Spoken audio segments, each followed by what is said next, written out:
কারোর দুঃখের এতটুকু কারণ হইবেন না যে সে বাধ্য হয়ে চোখের পানি ফেলে আপনার নামে আল্লাহর কাছে বদদোয়া করে ফেলে। স্ত্রীর কান্নার প্রতিটি ফোঁটার জবাব আপনাকে দিতে হবে। আপনার খারাপ ব্যবহারের কারণে, আপনার নোংরা কর্মের কারণে আপনার স্ত্রী যদি কষ্ট পায় এবং সে যদি কান্নাকাটি করে, এই কান্নার প্রতিটি চোখের পানির হিসাব অবশ্যই আল্লাহ সুবহানাহু ওয়া তাআলার কাছে আপনাকে দিতে হবে।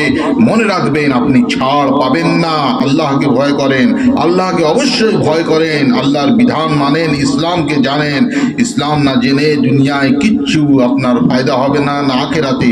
যাকে আপনি বিয়ে করে এনেছেন সে তার আব্বার এক রাজকন্যা, তিনি কোনো কষ্ট পেত না, তার আদর আবদার সবই সে পেত, আরাম এসে থাকতো, সমস্ত কিছু।